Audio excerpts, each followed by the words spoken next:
मेरे साथ हैं बामसेब के वरिष्ठ पदाधिकारी रहे हैं और सामाजिक बुद्धिजीवी हैं जगन सिंह जी जाटव, जो अभी प्रदेश कार्यालय आए हुए हैं। इनसे कुछ संगठन के बारे में और पार्टी के बारे में कैसे क्या हुआ उसके बारे में कुछ चर्चा करते हैं। सर, सबसे पहले तो आपका स्वागत है हमारे चैनल पर। धन्यवाद, आपने मौका दिया मेरे लिए।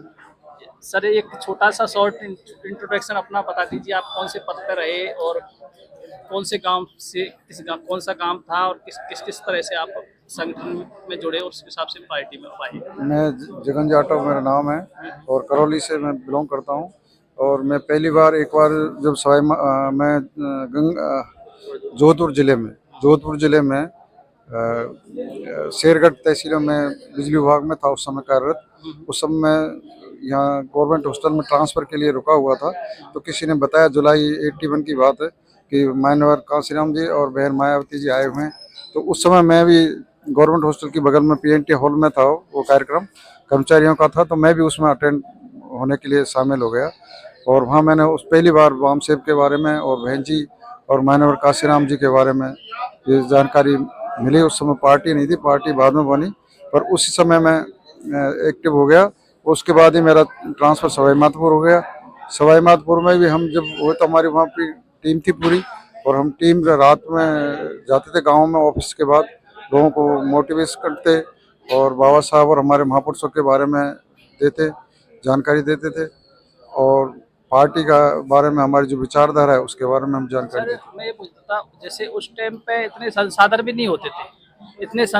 नहीं होते थे और आप इतनी डेडिकेशन से अपना काम को अंजाम कैसे देते थे। वो साइकिलों से जाते थे हम डेली 5 बजे ऑफिस के बाद, और हर गांव में सेलेक्ट कर रखे थे। सवाई माधोपुर जिले में करीब हमने सैकड़ों गांव अटेंड किए थे। उस समय करीब 2-3 साल तक हमारा लगातार ये प्रयास रहा, और गांव में डेली जाते थे। शाम को 5 बजे, 9 बजे, 10 बजे हम वापस घर पे आते थे। साइकिलों से जाते थे, सभी लोग हमारे 8-10 आदमी थे, साइकिलों से जाते थे। सर, जो आप कैडर पेश प्रोग्राम करते थे गाँव में, उसका तरीका क्या था।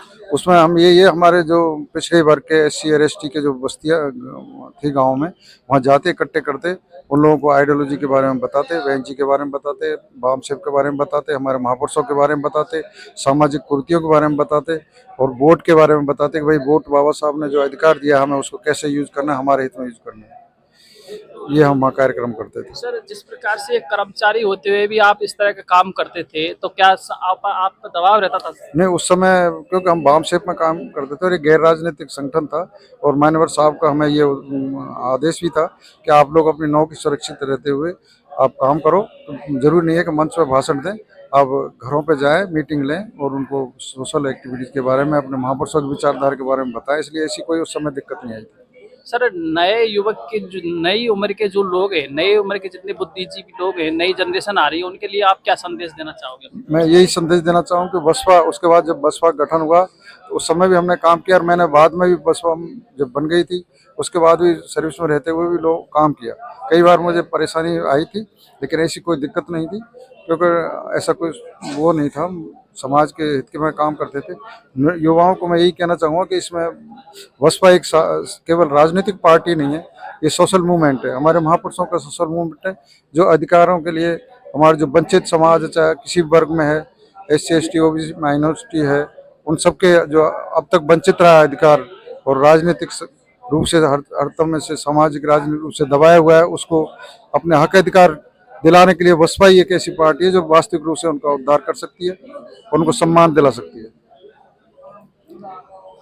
सर, जिस प्रकार से सामाजिक संगठन दुनिया भर के बढ़ रहे हैं, सामाजिक संगठन बढ़ रहे हैं, और राजनीतिक रूप से, सामाजिक रूप से तो सब लोग इकट्ठा हो जाते हैं। ऐसा क्या आप अपनी तरफ से देना चाहते हो कि सब लोग राजनीतिक रूप से भी सब लोग इकट्ठे हो। मैं हमारे सारे सभी समाज के और युवाओं को यही संदेश देना चाहता हूँ कि बसपा आज की तारीख में मतलब इंडिया की तीसरे नंबर की पार्टी है, और दूसरी जो हमारे दल है दूसरे, चाहे कांग्रेस BJP हो, वो हम बसपा को कमजोर करने के लिए हमारे समाज में से नए नए दल बनवा देते हैं, उनको पैसा देते हैं, तो उनके बहकावे में नहीं आना है। बसपा को ही हमें सपोर्ट करेंगे तो हमें समाज को इज्जत मिलेगी, और जो पिछड़ा तबका है सभी वर्गों में है, उनको राजनीतिक और सामाजिक रूप से संबल मिलेगा, उनको अपने अधिकार और जो वंचित है उनको मिलेगा।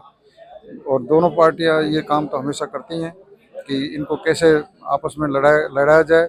वो काम चल रहा है। आप जानते हैं कि राजनीतिक पार्टियां नई नई बनती हैं, उनमें हमारे समाज को और युवाओं को उनके बहकावे में नहीं आना है।